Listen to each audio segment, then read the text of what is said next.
to Cyber Espresso Podcast, your quick chat of cybersecurity insights with industry leaders. I welcome today's guest, Rupa Singh, CEO at the AI Body. Rupa, welcome to our podcast. Thank you, Bharat. It's a great honor to be on your show. I'm truly very happy to be here and looking forward to a nice discussion with you. Very good. It's my pleasure, Rupa. So, Rupa, you have delivered several awareness sessions on the ethical use of AI. From your experience, why is so critical for organization to embed responsible AI practices, and what risks do they face if they don't? That's a great question, Murid. And honestly, this is something I've been repeatedly seeing across organizations, industries, and geographies. And from my experience delivering awareness sessions on ethical use of AI, one thing is very clear that responsible AI is no longer about values alone, it is about Mhm. risk, trust, and long term survival. Now, AI has crossed a threshold. It is no longer experimental today. AI systems are influencing hiring decisions, credit approvals, healthcare outcomes, fraud detection, and public services. And when AI works, it scales efficiency. And when Mhm. it fails at scale as well, right? Correct. So and that's why embedding responsible AI practices is so critical. So first, there's the risk of harm caused by poor data and weak governance. And most AI failures we have seen not because the algorithms were bad, but because the data was incomplete, biased, or poorly governed. So if Mhm. organizations don't embed responsible AI early, especially around data quality, bias assessment, and impact analysis, they end up automating existing inequalities and mistakes. And then secondly, there is a business and security risk. So recent industry studies shows that 13% of organizations have already experienced breaches linked to AI systems, and nearly 97% of those lacked proper AI access controls.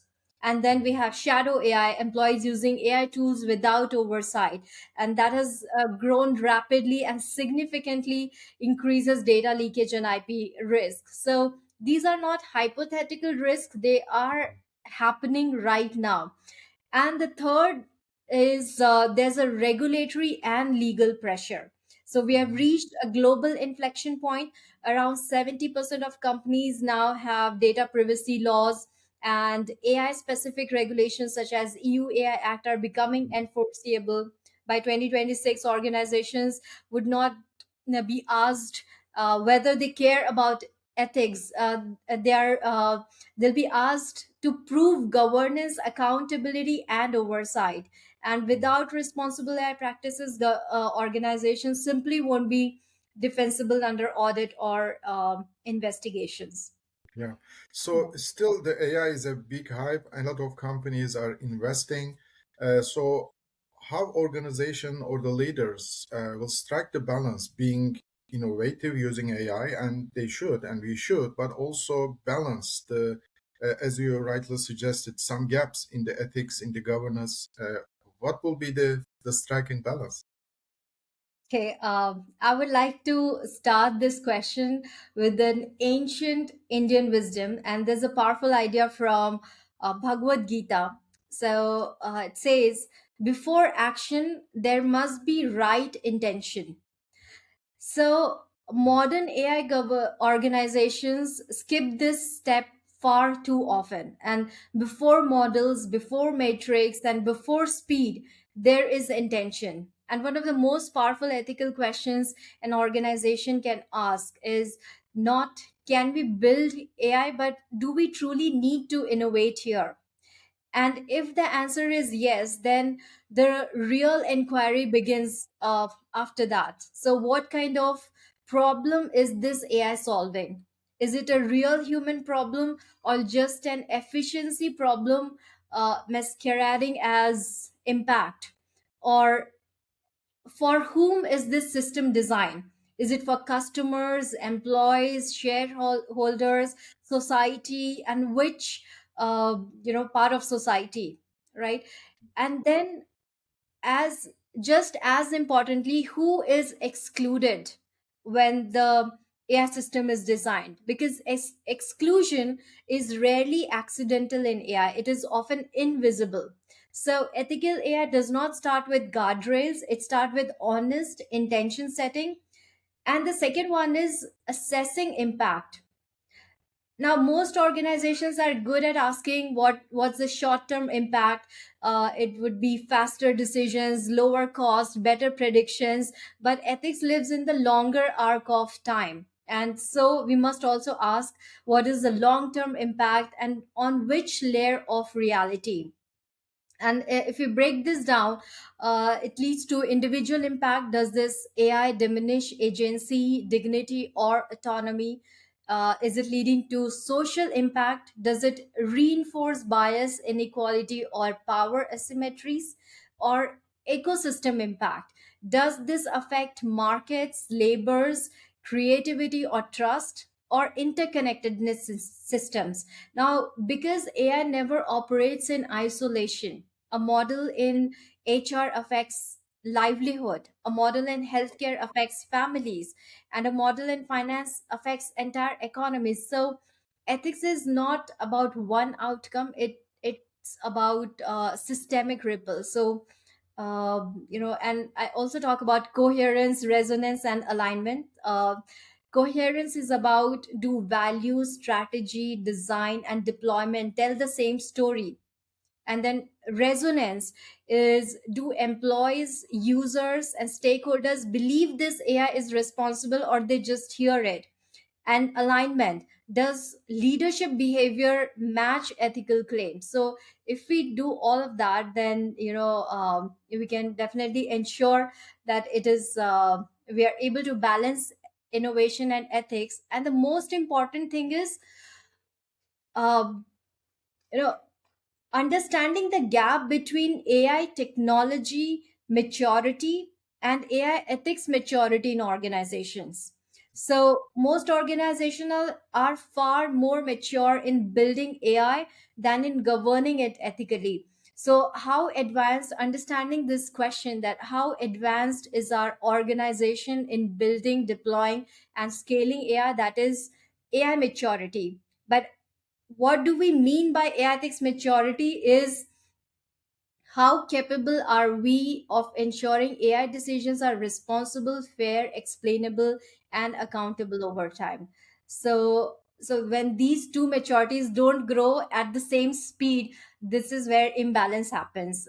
So it is important that we create that balance between these two maturity levels, and organizations understand these two maturity levels.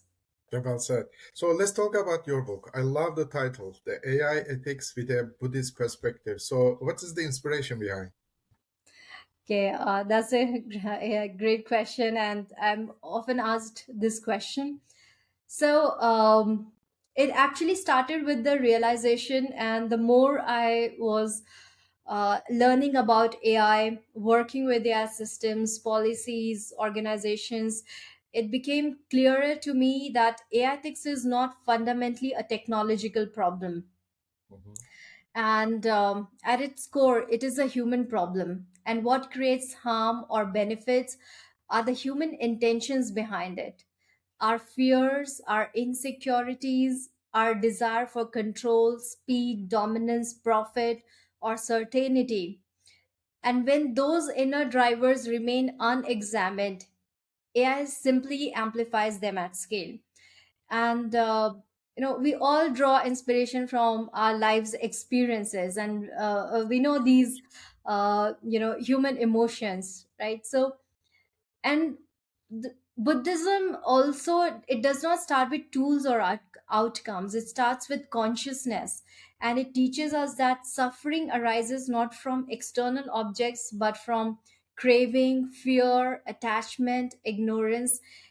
And when I looked at the biggest failures in AI, bias, exclusion, surveillance, manipulation, the root cause was same.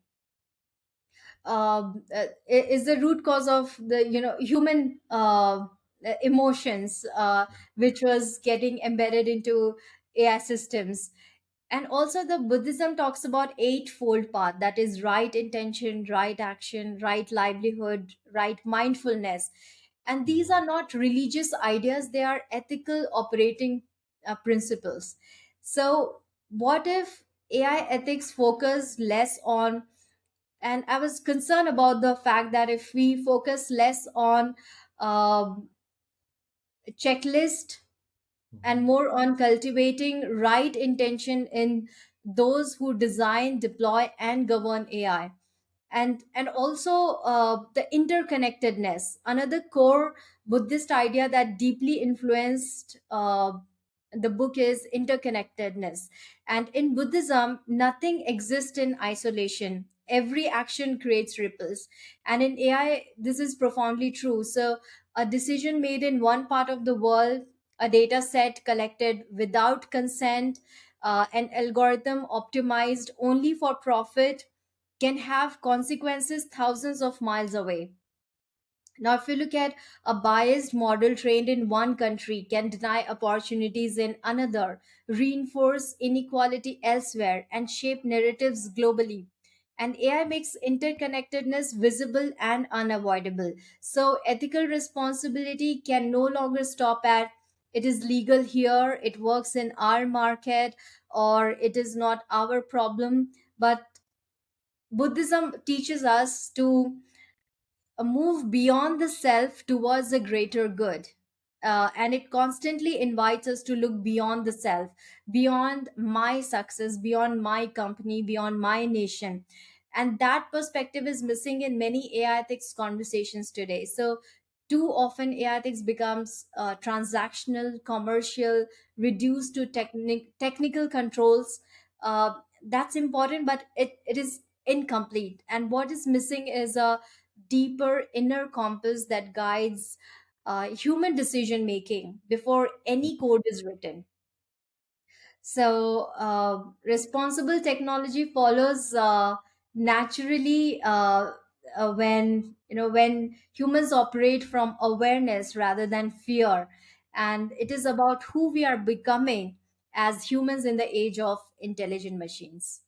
Wow, well said. So, Rupa, I really appreciate this inspiring conversation. It's almost like a master class. You share a lot of insights, and I really like the topics you covered in your book. So, it's my pleasure to host you and echo your voice. Thank you so much, Mirror. It's a great pleasure and honor to be here. Thank you. Thank you very much. I look forward to another occasion, maybe. Take care. Absolutely. Thank you.